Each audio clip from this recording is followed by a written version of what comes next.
It was a crisp autumn morning in the suburbs of Michigan. The streets buzzed quietly with life. Children pedaled their bikes along the sidewalks and neighbors exchanged waves while tending to their gardens. Amid this serene backdrop stood the Longo residence, a modest two-story home adorned with white shutters and a neatly trimmed lawn. To everyone in the neighborhood, the Longos were the epitome of a happy family. Christian Longo, tall and charismatic, always greeted neighbors with a warm smile. His charm was disarming, the kind that made people trust him instantly. Mary Jane, his wife, was the quintessential homemaker, a doting mother to their three children: Zachary, age 4, Sadie, age 3, and Madison, barely 2. Together, they painted a picture-perfect portrait of domestic bliss. But appearances, as they often are, can be deceiving. That morning, Christian returned from running errands, his car pulling smoothly into the driveway. Mary Jane was inside, bustling about the kitchen as she prepared breakfast for the kids. The smell of sizzling bacon and freshly brewed coffee filled the air. Zachary and Sadie giggled in the living room, chasing each other around while Madison sat on the floor, absorbed in stacking colorful blocks. As Christian stepped inside, Mary Jane's sharp eyes darted toward him. "You're back earlier than I thought," she remarked, her voice carrying a subtle edge. Christian gave her his signature grin. "Got through the errands faster than expected," he replied casually. But Mary Jane wasn't entirely convinced. There was something about his tone, something she couldn't quite place. The morning passed uneventfully, or so it seemed. While Christian played with the kids in the yard, Mary Jane retreated to her bedroom to check their finances. She had been meaning to review their recent expenses as there had been an unusual uptick in charges on their credit card. Christian's sudden enthusiasm for errands had piqued her curiosity. Scrolling through the statements on her laptop, her heart sank. Luxury purchases, expensive meals, and unaccounted-for withdrawals painted a stark contrast to their modest income. She felt her breath catch as she scrolled further. A single question loomed in her mind. Why was Christian spending so recklessly? By evening, Mary Jane's unease had deepened. She tried to focus on dinner, a simple meal of spaghetti and garlic bread, but her thoughts raced. Christian, as usual, was his charming self, engaging the kids in light-hearted banter. Zachary proudly recounted his latest adventure of climbing the backyard tree, while Sadie and Madison chimed in with giggles. To anyone observing, this was the perfect family. But to Mary Jane, cracks in the foundation were starting to show. Later that night, after tucking the children into bed, Mary Jane decided to confront Christian. She found him in the living room, casually flipping through channels on the TV. She hesitated for a moment, then spoke. "Christian, we need to talk." He looked up, his expression momentarily faltering before he masked it with a smile. "What's up?" he asked, his voice light, almost too light. Mary Jane took a deep breath. "The credit card charges, they don't add up." "Christian, what's going on?" Christian's smile froze, and a shadow passed over his face. For a moment he seemed unsure of what to say, but then he chuckled, waving her concern away. "Oh, that. I've been making some investments trying to set us up for a better future." Mary Jane didn't buy it. "Investments? On what? Designer clothes? Fancy dinners?" His jaw tightened and his voice grew sharper. "I said I'm handling it, Mary Jane. Why don't you trust me?" Mary Jane stared at him, her gut telling her something was terribly wrong. But for the sake of keeping peace, she dropped the subject, for now. As Christian disappeared upstairs, she remained seated in the living room, her mind spinning with unanswered questions. The house was quiet, save for the faint hum of the refrigerator. Mary Jane couldn't shake the feeling that this was just the beginning of something far darker than she could imagine. The following day dawned with a pale light streaming through the curtains, but the tension from the night before lingered in the Longo household like an uninvited guest. Mary Jane stood at the kitchen counter, absently stirring her coffee, her mind replaying Christian's evasive responses from their conversation. She knew something wasn't right. Her husband was keeping secrets, secrets that could unravel everything they had built. Christian breezed into the kitchen, his cheerful demeanor a stark contrast to Mary Jane's guarded silence. "Morning," he chirped, kissing her on the cheek. She barely reacted. Zachary and Sadie trailed behind him, their chatter filling the air as they settled at the table. Mary Jane forced a smile for the children's sake, but her unease was palpable. Later that afternoon, while Christian was out on another errand, Mary Jane found herself sitting at the dining room table, her laptop open in front of her. She stared at the credit card statement on the screen, each charge further chipping away at her trust. Designer clothing, high-end restaurants, and even a rental car company. None of it made sense. Their income couldn't possibly support such expenses. She scrolled further and stopped cold at a name she didn't recognize. A payment to Lux Lifestyle. Her heart sank. Desperate for answers, Mary Jane picked up her phone and dialed Julia. Her best friend answered almost immediately. "Hey, what's up?" "I think Christian is hiding something," Mary Jane said, her voice trembling. She recounted the credit card charges and his dismissive attitude. Julia was silent for a moment before responding, "This doesn't sound like the Christian we know. Are you sure there's no explanation?" Mary Jane sighed. "That's just it. I don't know, but something feels wrong." "You need to be careful," Julia warned. "If he's hiding this, who knows what else he's capable of?" The words lingered ominously in Mary Jane's mind long after the call ended. That evening, Christian returned home later than usual. As he walked in, Mary Jane noticed he was carrying a briefcase, something he hadn't used in years. He set it on the kitchen counter and went upstairs without a word. The children were already in bed, their soft snores drifting through the house. Seizing the opportunity, Mary Jane approached the briefcase cautiously. It was locked. Her pulse quickened as she searched for something to open it. She found a small screwdriver in a drawer and with trembling hands worked the lock until it clicked open. Inside, she found a pile of documents.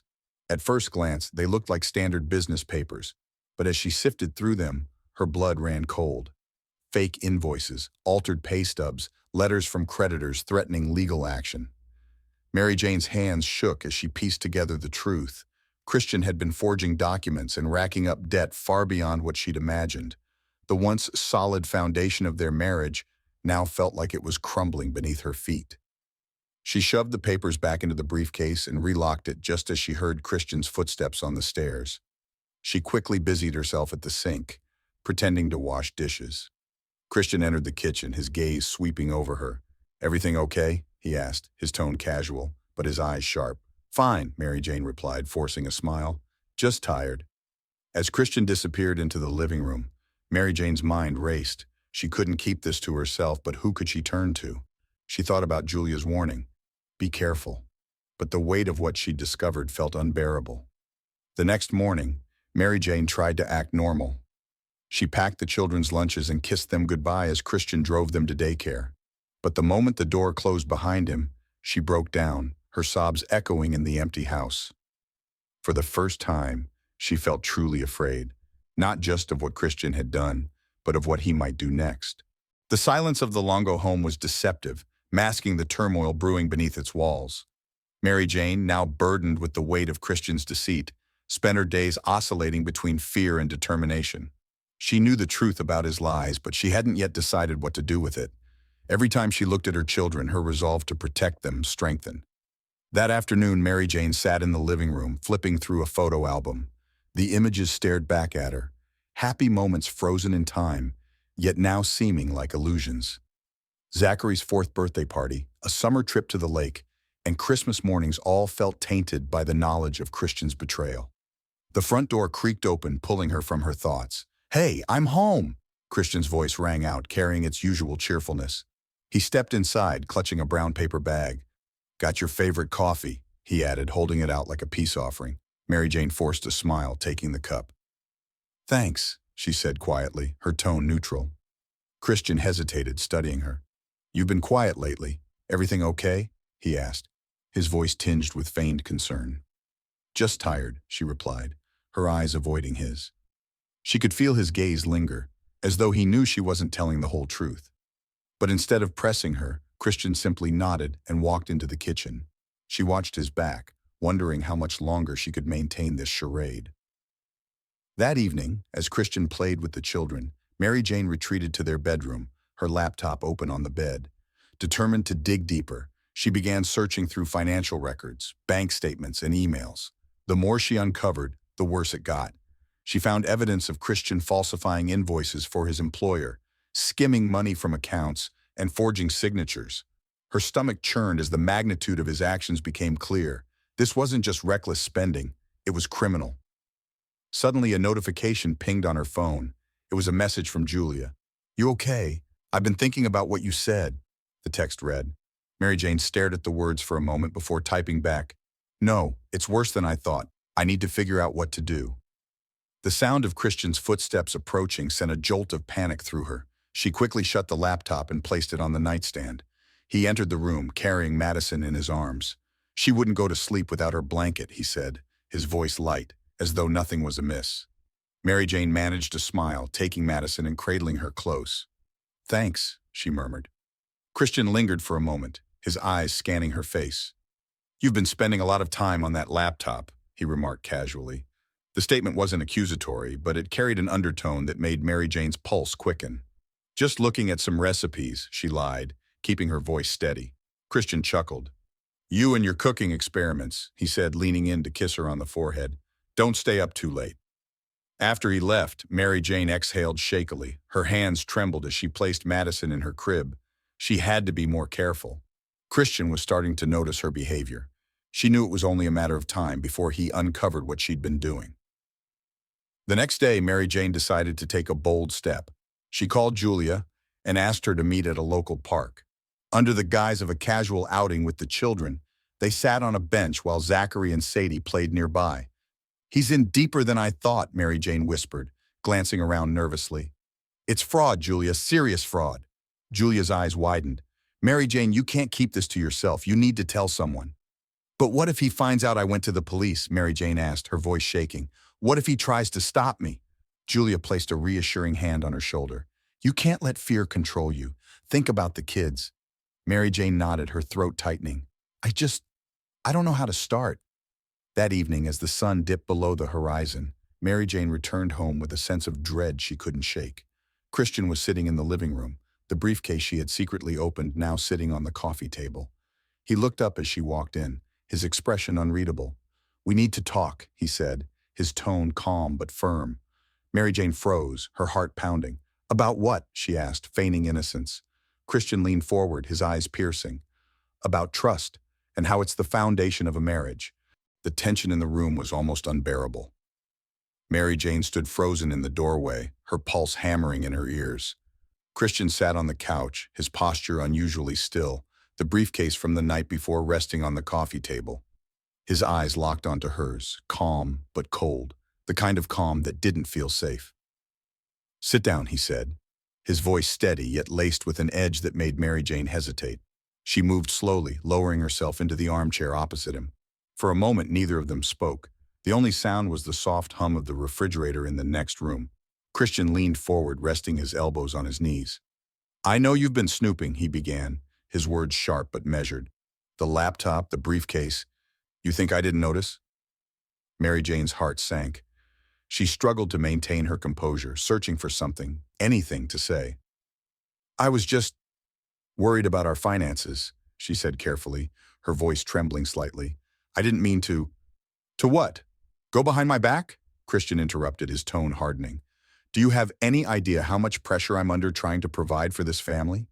Mary Jane flinched at his words, but she refused to back down. "Pressure? Christian, I've seen the charges, the fake invoices.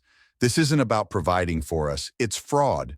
Her voice broke slightly as she spoke, her frustration and fear bubbling to the surface. Christian's expression darkened. For a moment, the mask of charm he always wore slipped, revealing something colder, more dangerous. He stood abruptly, towering over her. "You don't understand what it's like," he snapped. "You sit here taking care of the kids while I'm out there trying to keep everything from falling apart." Mary Jane rose to her feet, her fear now mixed with anger. "Then tell me the truth. Stop lying to me and pretending everything's fine," she demanded, her voice cracking under the weight of her emotions. Christian took a step closer, his presence intimidating. "The truth?" he said, his tone mocking. "The truth is, you wouldn't survive a day in my shoes." The words hung in the air, heavy and unyielding. Mary Jane held her ground, though her knees felt weak. "Maybe I wouldn't," she admitted, her voice softer now. "But I can't ignore what's happening. Christian, you need help. We need help." Christian laughed bitterly, shaking his head. "Help? You think anyone cares about helping people like us? No, Mary Jane, this is our problem, and I'll handle it." Without another word, he stormed out of the room, leaving Mary Jane standing there, stunned and shaking. She heard the front door slam moments later, signaling his departure. Slowly, she sank back into the chair, her body trembling.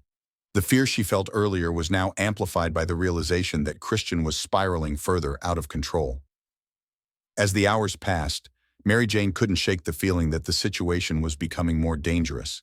She thought of the children upstairs, sleeping peacefully, blissfully unaware of the storm brewing in their home. She knew she couldn't let this continue. She had to protect them. The next morning, Mary Jane made a decision. She packed a small bag with essentials and tucked it into the back of the closet. If things escalated, she wanted to be ready to leave at a moment's notice. The thought of running terrified her, but the alternative was worse. Christian returned late that night, his mood eerily calm. He greeted her with a forced smile, as though their argument earlier had never happened. "I've been thinking," he said, sitting down across from her. "You're right. We should figure this out together." Mary Jane was taken aback by his sudden change in demeanor. "What do you mean?" she asked cautiously. Christian leaned back, his smile still plastered on his face. "I've been under a lot of stress, and maybe I've made some mistakes. But we're a team, right? We can fix this. Together." His words sounded sincere, but his eyes betrayed him. There was something unnerving in the way he looked at her, as if he were playing a game she didn't know the rules to. Mary Jane nodded slowly, not wanting to provoke him. "Of course," she said softly. "We'll figure it out." But deep down, she knew this was far from over. Christian's words felt less like an olive branch and more like a warning, a reminder that he was in control. As she lay awake that night, listening to his steady breathing beside her, Mary Jane couldn't shake the feeling that time was running out. The days following Christian's apparent change of heart were marked by a deceptive calm in the Longo household. He seemed intent on proving himself, acting more attentive with the children, and even helping Mary Jane with small chores around the house. But for Mary Jane, the air felt heavier with each passing moment. Beneath Christian's sudden display of kindness, she sensed something darker, something calculated. It started with the little things. Christian began staying up late, long after Mary Jane had gone to bed, tapping away on his laptop in the living room. When she asked what he was working on, his answers were vague. "Just sorting a few things out," he would say, with a practiced smile. His demeanor had shifted from charming to almost unnervingly serene, as if he had resigned himself to a plan only he understood. One evening, as Mary Jane was tucking Madison into bed, she overheard Christian on a hushed phone call in the next room. "It's almost ready," he said, his voice barely audible. "I just need a few more days." Mary Jane's hand froze midair. Who was he talking to? And what did he mean by ready? The conversation played over in her mind as she lay in bed that night, staring at the ceiling. Christian climbed in beside her, his movements unnaturally calm. "You've been quiet," he said softly, his voice lacking its usual warmth. "Everything okay?" Mary Jane nodded, forcing a smile. "Just tired," she replied. But inside, her thoughts were racing. The next morning, while Christian was out running errands, Mary Jane returned to the briefcase she had opened days earlier. This time, she searched more thoroughly, uncovering a handwritten note tucked between stacks of papers. Her breath caught as she read the words. "They'll be better off this way. No more pain, no more struggle." The note was cryptic, but its implications were chilling. What did Christian mean by better off? Panic gripped her as she quickly returned the note and locked the briefcase, her hands trembling. She knew she needed to act, but fear paralyzed her. Every decision felt like the wrong one. That evening, Christian suggested something out of character, a family outing. "Let's take the kids to the park tomorrow," he said over dinner, his tone cheerful. "It'll be good for all of us to spend some time together." Mary Jane hesitated. The suggestion seemed innocent enough, but it felt oddly timed, as if it were part of a larger scheme. Still, she agreed, not wanting to raise suspicion. The following day, the family arrived at the park. The children's laughter filled the air as they ran through the playground, oblivious to the tension simmering between their parents. Christian was attentive, playing with Zachary and Sadie while Mary Jane watched from a bench. For a brief moment, it felt almost normal, almost like the cracks in their family had never existed. But then Christian sat beside her, his voice low. "You've been watching me a lot lately," he said, his eyes fixed on the children. "Do you think I don't notice?" Mary Jane's stomach dropped. "I don't know what you mean," she replied carefully, avoiding his gaze. Christian chuckled softly, shaking his head. "You're not very good at hiding things, Mary Jane, but it's okay. Soon, everything will make sense." His words sent a shiver down her spine. What was he planning? And how much did he already know about her attempts to uncover the truth? That night, as the children slept, Mary Jane made a decision. She packed an emergency bag with clothes and essentials for herself and the kids, hiding it in the trunk of her car. If things escalated, she wanted to be ready to leave without hesitation. Christian, meanwhile, sat in the living room with his laptop, the faint glow of the screen illuminating his face. He typed furiously, pausing occasionally to jot down notes in a small notebook. Mary Jane watched him from the staircase, her heart pounding. He was preparing for something that would change their lives forever. The next morning, Christian seemed almost serene. He kissed Mary Jane on the forehead before leaving for work, whispering, "Trust me, everything will be fine." But Mary Jane knew better than to trust him now. The words felt more like a goodbye than a reassurance. As the door closed behind him, Mary Jane stood frozen in the entryway. She had reached her breaking point. Whatever Christian was planning, she had to stop it before it was too late. The evening began with an unsettling calm that enveloped the Longo home. Mary Jane went through the motions of her nightly routine, but every move felt heavy, her nerves stretched thin. Christian had been quieter than usual, his presence unnervingly subdued. He'd spent the entire day at home, hovering just enough to keep her on edge, his behavior oscillating between attentive and distant. As the sun dipped below the horizon, Christian called the children to dinner. The table was set simply, and for a brief moment, the sound of forks clinking against plates filled the silence.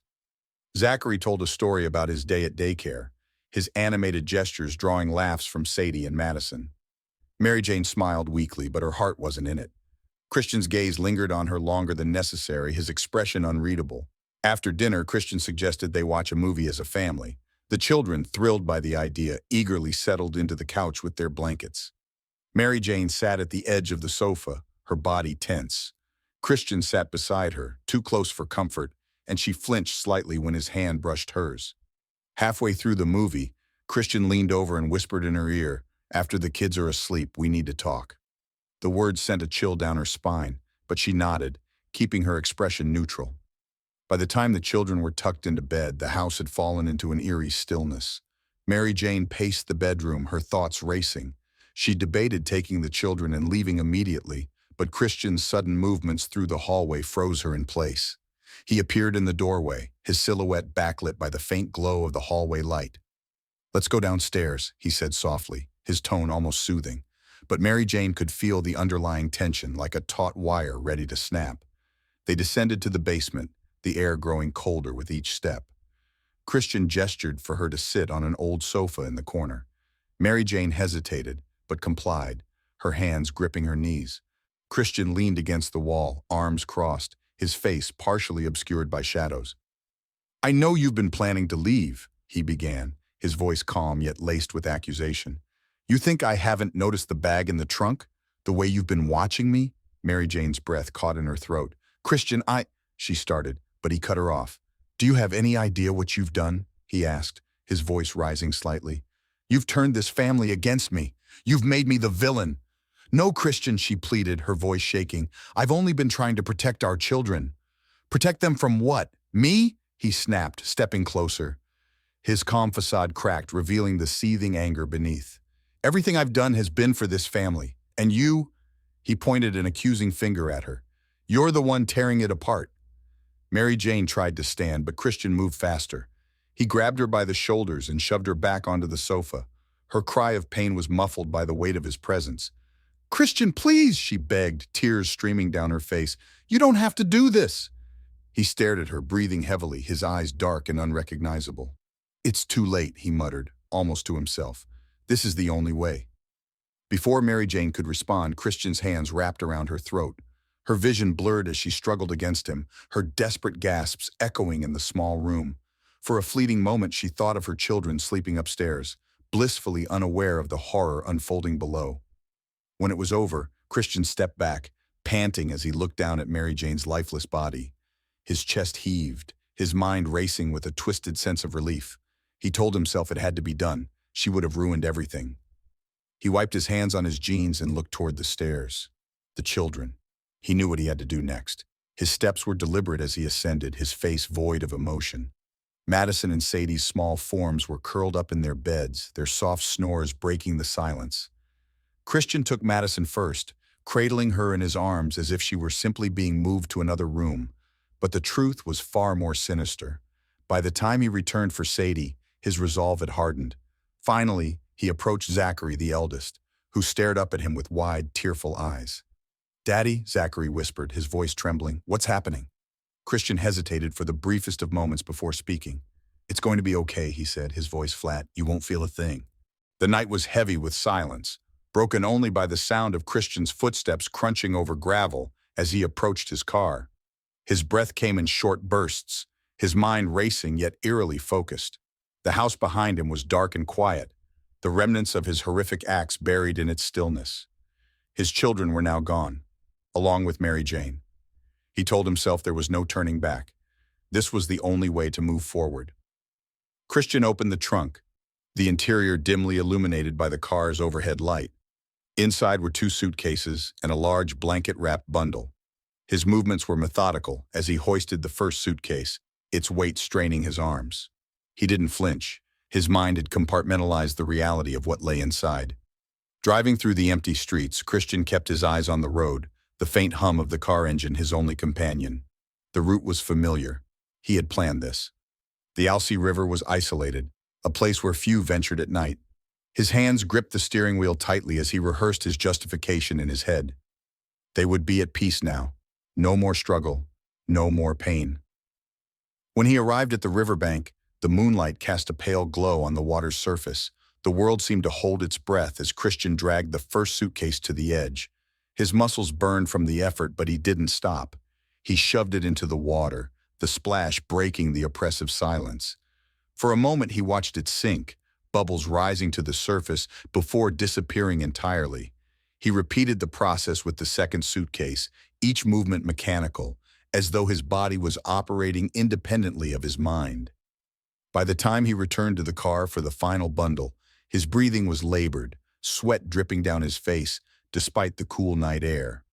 The weight of what he had done, both figuratively and literally, pressed on him, but he refused to acknowledge it. The final stop was Yaquina Bay. Christian parked near the dock, the smell of salt water sharp in his nostrils. He dragged the last bundle to the water's edge, the weight heavier than the suitcases had been. With a grunt, he pushed it into the bay, watching as it floated briefly before sinking into the depths. The ripples faded quickly, leaving the water undisturbed as though it had swallowed the truth whole. As he drove back home, Christian felt a strange sense of relief mingled with exhaustion. It was done. He had cleaned up the mess, as he thought of it, and now he could start anew. His mind wandered to Mexico, a place where he could disappear, where no one knew his name. The thought of freedom invigorated him, pushing away the fleeting moments of doubt that threatened to surface. But Christian's meticulous plan had one flaw. The river had its own secrets, and it wasn't keen on keeping them. Days later, a local fisherman navigating the Alsea River noticed something unusual floating near the shore. At first he thought it was debris, discarded luggage washed up from who knows where. But as he approached, a sense of unease crept over him. The suitcase was partially submerged, its edges torn. With a mixture of dread and curiosity, he pulled it onto his boat and unzipped it. What he saw inside would haunt him forever. The fisherman immediately called the authorities, his voice shaking as he relayed what he had found. Within hours, the area was swarming with law enforcement. The discovery of the first suitcase led to the recovery of the second, and eventually, the bodies were identified as the missing Longo children. The news spread quickly, sending shockwaves through the community. People were horrified. How could such a thing happen to a family that had seemed so perfect? Detective Mark Hollis was assigned to the case. As he stood on the riverbank, watching the investigators comb through the area, his mind raced with questions. The scene was haunting, but it was also filled with clues. The suitcases were unique and traceable. Whoever had done this had left behind more than just tragedy. They had left a trail. "We need to check every missing persons report in the area," Hollis instructed his team. "Start with families. This wasn't random." The discovery at the river would soon lead investigators to Yaquina Bay, where the final grim puzzle pieces awaited. And for Christian, who believed he had outsmarted the world, the clock was already ticking. The discovery of the Longo children's bodies in the Alsea River sent shockwaves through the small Oregon town. In a place where crime rarely surpassed petty theft, the brutality of the case left everyone reeling. The picturesque community, once defined by its quiet charm and neighborly warmth, was now a scene of unimaginable tragedy. Local news stations broadcast updates relentlessly. Anchors, their faces solemn, recounted the grim details. 2 suitcases, recovered days apart, containing the remains of Madison and Sadie Longo.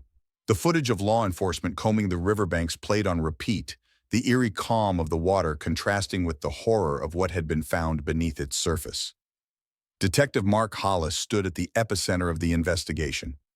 A seasoned investigator, Hollis was no stranger to difficult cases, but this one felt different. As he reviewed the evidence in his office, the faces of the victims, innocent children who had once giggled and played without a care, haunted him. "What kind of person does this?" one of his colleagues asked, breaking the silence. Hollis didn't respond immediately. His gaze was fixed on the suitcases sitting in the evidence room, their worn handles and scuffed surfaces bearing silent witness to the crime. "Someone who knows these kids," he finally said. "This wasn't random." Meanwhile, the town itself became a boiling pot of speculation and grief. Parents clutched their children tighter, whispers of suspicion spreading like wildfire. At the local diner, the usual hum of friendly conversation was replaced by hushed tones. "I heard they've got leads," one patron said, leaning over his coffee cup. "The father's missing, isn't he?" "Christian Longo," another replied, her voice barely above a whisper. "Yeah, I saw him at church just last week. Always smiling, you know. Never would have guessed." In the days following the discovery, the police received a tip that would change everything. A fisherman near Yaquina Bay reported seeing something unusual, a large bundle floating in the water. Divers were dispatched, and within hours the bodies of Mary Jane and Zachary Longo were recovered. The news hit the town like a second wave of devastation. For Mary Jane's parents, the confirmation of their daughter's death was a blow that words could scarcely capture. They had clung to the faint hope that perhaps she and the children had run away, escaping an untenable situation. But now, that hope was extinguished. "They didn't deserve this," Mary Jane's mother sobbed during a brief interview with local reporters. Her husband stood beside her, his face etched with grief. "She was a good person, a good mother. And those babies—" His voice cracked and he turned away. Detective Hollis knew the case was gaining momentum. With all 4 bodies accounted for, the focus now turned to Christian Longo, who had seemingly vanished. The team pored over his financial records, uncovering a web of deceit, fraudulent credit card charges, unpaid debts, and falsified documents. Each revelation painted a clearer picture of a man desperate to escape his crumbling life. "We need to treat this like he's on the run," Hollis instructed his team. "Check airports, bus stations, anywhere he might have gone to disappear." As the search intensified, the FBI was brought in, adding Christian to their most wanted list.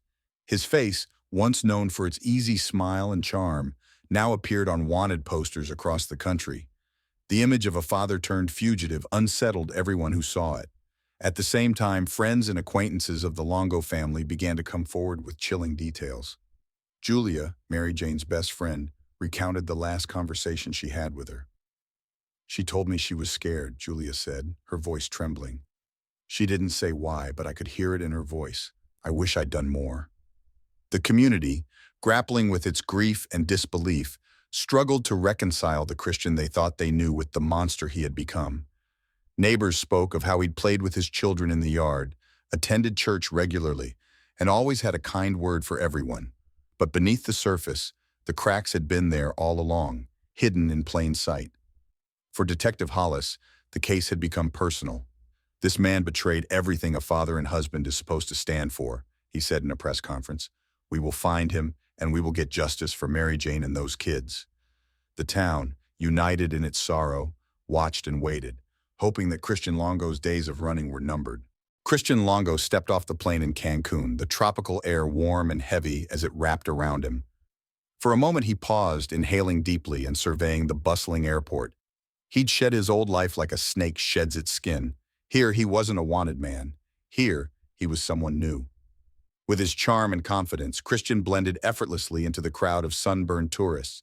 He donned casual clothes and sunglasses, appearing as just another vacationer chasing the sun.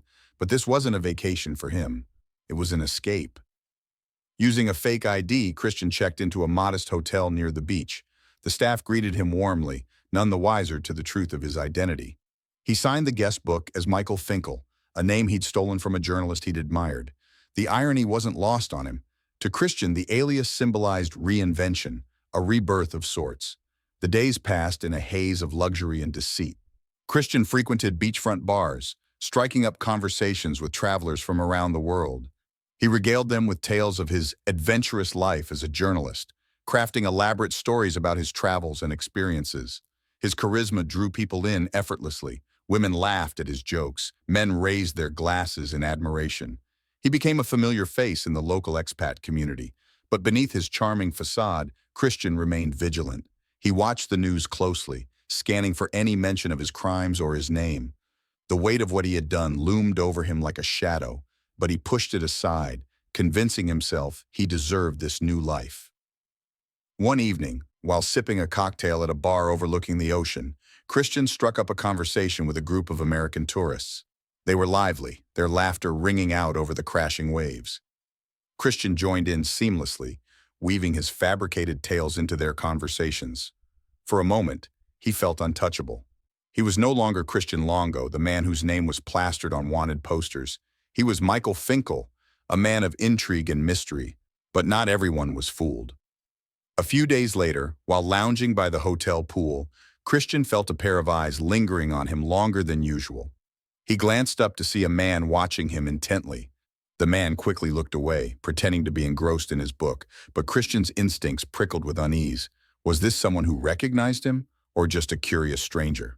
The encounter stayed with him, gnawing at the edges of his carefully constructed persona. He became more cautious, keeping his interactions brief and avoiding places he'd frequented too often. Yet his overconfidence continued to betray him. In his mind, he was invincible, smarter than the authorities who sought him. That illusion shattered when the FBI's most wanted list was updated, and Christian's face appeared prominently. His photo circulated internationally, accompanied by headlines that painted him as a cold-blooded killer. The story caught the attention of a sharp-eyed tourist who had recently crossed paths with Christian in Cancun. "I saw him," the tourist told local authorities. "I'm sure of it. He said his name was Michael, but it's him." The tip quickly made its way to the FBI, who coordinated with Mexican authorities to locate Christian. It didn't take long. His pattern of frequenting tourist spots and charming strangers had created a trail that was easy to follow. The man who believed he had disappeared into paradise had made himself more visible than he realized. On a quiet afternoon, Christian was lounging at the hotel pool when the police arrived. The sight of uniformed officers walking toward him made his stomach drop. He tried to remain calm, but the walls of his new identity were closing in. "Mr. Finkel," one of the officers called, their tone polite but firm. "May we have a word?" Christian's smile faltered, his facade cracking as he nodded. The officers escorted him to a private area, where their questions quickly unraveled his story. It wasn't long before Christian was in handcuffs, his charade finally exposed. As he was led away, the tourists who had once laughed at his stories and shared drinks with him watched in stunned silence. For them, the charismatic stranger they'd befriended had become a ghost, his true self revealed in the glare of flashing police lights. Christian Longo's life on the run had come to an end. But for him, this wasn't the conclusion of his story. It was only the beginning of his reckoning. The humid air clung to Christian Longo as he sat in a stark interrogation room at the local police station in Cancun. The dim lighting did little to soften the sharp edges of the moment. For hours, he'd remained composed, offering his practiced smiles and carefully measured answers to the officers' questions. But now, the cracks were beginning to show. The two officers across the table exchanged glances, their patience wearing thin. "Let's try this again," one of them said, his tone firmer this time. "You claim to be Michael Finkel, a journalist, yet you have no press credentials, no articles under your name, and no proof of identity beyond this." He held up the fake ID, its legitimacy laughable under scrutiny. Christian leaned back in his chair, his body language casual, but his eyes darting ever so slightly. "I lost my credentials while traveling," he said smoothly. "You can verify my identity with my employer." The officer smirked, unimpressed. "We already did. Michael Finkel is alive and well, and very much not you." The room fell silent, the weight of the revelation hanging in the air. Christian's expression faltered for the first time, a flicker of fear crossing his face before he quickly masked it with indignation. "There must be some mistake," he stammered, his voice lacking its usual confidence. But the officers weren't buying it. They leaned forward, their movements deliberate. "You're not Michael Finkel," one of them said firmly. "We know who you are, Mr. Longo." The words hit Christian like a freight train. His composure shattered, replaced by a tense, almost animalistic energy. "You've got the wrong guy," he insisted, his voice rising. "I don't know who this Longo person is." The officers exchanged another glance, one of them standing and walking to the door. Moments later, an FBI agent entered the room, a file in hand. He placed it on the table with a thud and opened it, revealing photos, Christian's mugshot, his family, and finally the suitcases recovered from the river. Christian's eyes darted to the photos, his breathing quickening. The walls were closing in and he knew it. "This is absurd," he snapped, his tone desperate now. "You're framing me." The FBI agent remained calm, his voice steady. "Christian Longo, you're under arrest for the murders of your wife, Mary Jane, and your 3 children, Zachary, Sadie, and Madison." The room seemed to shrink around Christian as the words landed with devastating clarity. His mind raced, searching for a way out, but there was none. The evidence was overwhelming and his carefully constructed facade had crumbled entirely. As they placed handcuffs on his wrists, Christian's mind shifted to survival. He'd spent weeks convincing himself that he could escape his past, that his charm and wit could outmaneuver anyone. But now, sitting in the back of a police cruiser, the reality of his situation was undeniable. He wasn't Michael Finkel. He wasn't a free man. He was a murderer. The following days were a whirlwind of extradition procedures and media frenzy. Christian's capture was headline news, his face plastered across screens and newspapers worldwide. Reporters recounted the horrifying details of his crimes, the chilling nature of his escape, and the audacity of his lies. The public was captivated and appalled. In Oregon, Detective Mark Hollis received the news with a grim sense of satisfaction. "We've got him," he told his team, a rare smile breaking through his typically stoic demeanor. But the capture was only the beginning. The case against Christian Longo would need to be airtight to ensure justice for Mary Jane and the children. As Christian was escorted off the plane in handcuffs, a crowd of reporters swarmed the tarmac, shouting questions and snapping photos. He kept his head down, refusing to meet their gaze. But his stoicism cracked as one reporter yelled above the chaos, "Do you have anything to say to your family's memory?" Christian paused, his jaw tightening. For a moment it seemed he might respond, but then he shook his head and continued walking. Whatever he was feeling, guilt, regret, or simply fear, remained locked behind his silence. Inside the secure transport vehicle, Christian finally spoke, muttering to himself in a voice barely audible. It wasn't supposed to end like this. But for Christian Longo, it had ended exactly as it was meant to. His life as a fugitive was over, and the reckoning he'd tried so desperately to avoid was waiting for him in Oregon. The courtroom was packed, the air thick with anticipation. Reporters, family members, and curious onlookers filled every seat, their eyes locked on the man seated at the defense table, Christian Longo. Dressed in a crisp suit, his appearance was polished, almost unnervingly calm, but beneath the surface, his life hung in the balance. The prosecutor, an imposing figure with a sharp gaze, opened the trial with a damning statement. "Ladies and gentlemen of the jury, we are here today to seek justice for Mary Jane, Zachary, Sadie, and Madison Longo. This is not a case of an unfortunate accident. This is a calculated, cold-blooded series of murders committed by the one person who should have protected them the most." The words hit the courtroom like a thunderclap. Mary Jane's parents, seated in the front row, clutched each other tightly, their faces etched with grief. Julia, Mary Jane's best friend, sat beside them, tears welling in her eyes as she stared at Christian. The man she once thought of as a charming family man now looked like a stranger. The prosecution's case was meticulous. They presented a timeline of Christian's financial fraud, painting a picture of a man who was drowning in debt and willing to do anything to escape. Evidence of forged documents, unpaid loans, and extravagant purchases was laid bare. The suitcases and blanket found at the crime scenes were displayed, the gruesome implications undeniable. Christian Longo didn't just kill his family, the prosecutor said, his voice steady. He tried to erase them from his life so he could start anew. He planned every step, from the murders to his escape to Mexico.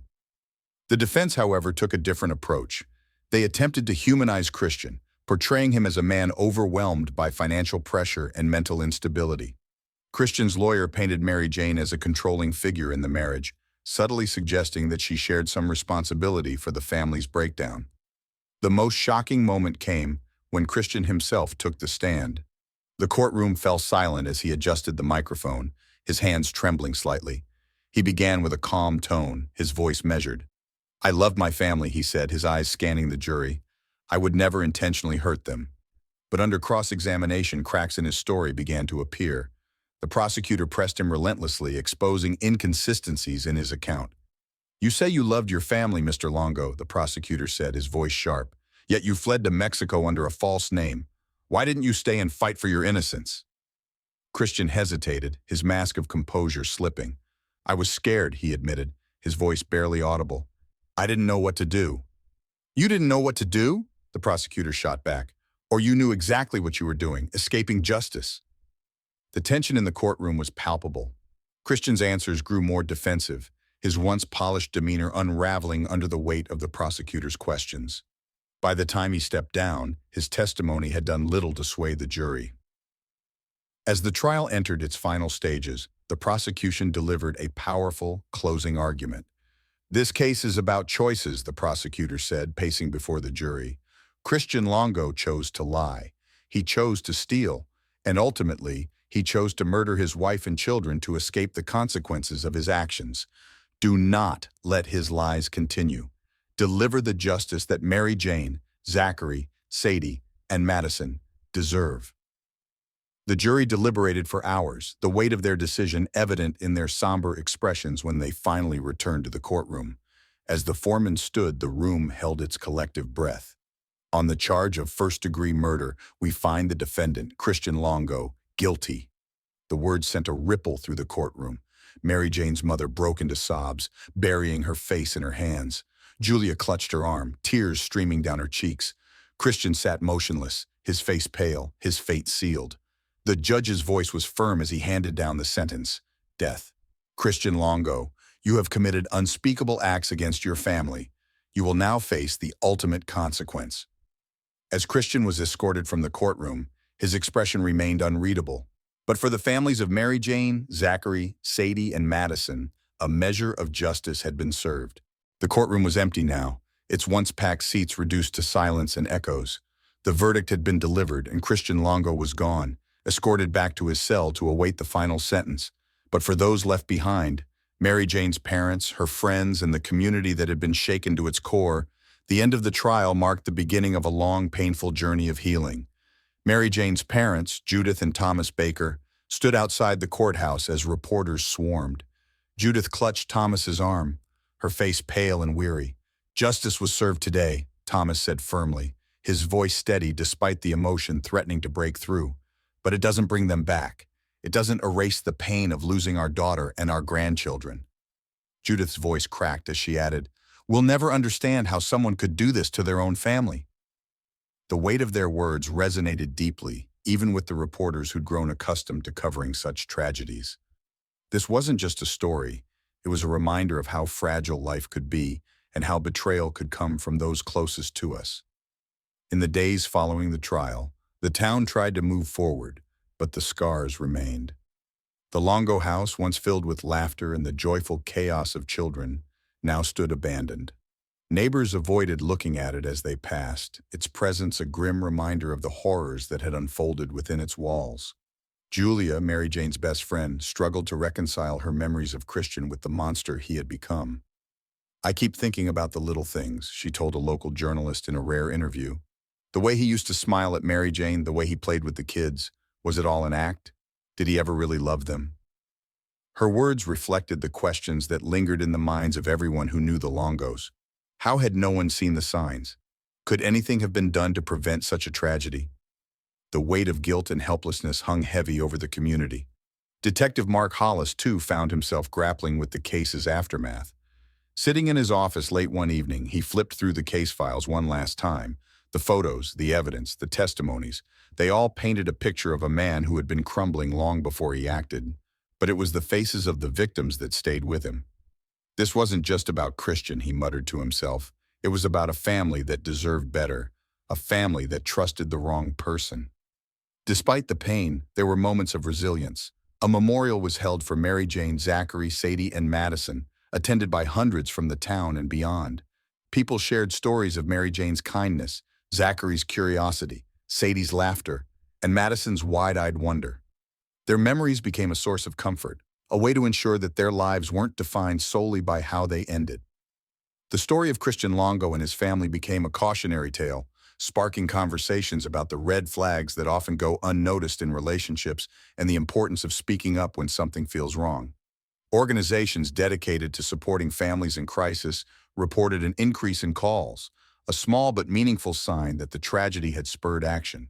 For Christian, the years on death row brought no redemption. Interviews he gave to journalists were filled with excuses and half-truths, his narcissism preventing him from taking full responsibility for his actions. But the world had stopped listening. His story wasn't about him anymore.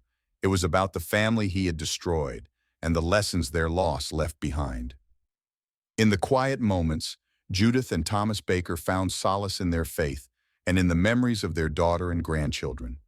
They planted a small garden in their yard, each flower representing a life lost but not forgotten. "This is how we heal," Judith said softly one afternoon, tending to the roses, "by remembering them as they were, not as how they were taken." The community slowly began to rebuild, their lives forever altered but not defined by the tragedy. For Detective Hollis, the case remained a haunting reminder of the capacity for darkness within humanity, but also of the resilience of those left to pick up the pieces. In the end, the story of Mary Jane, Zachary, Sadie, and Madison wasn't just a story of loss. It was a story of love, resilience, and the enduring strength of a community determined to honor their memory.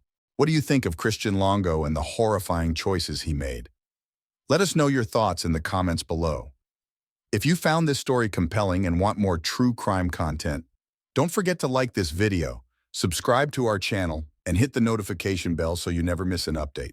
Thanks for watching, and we'll see you in the next story.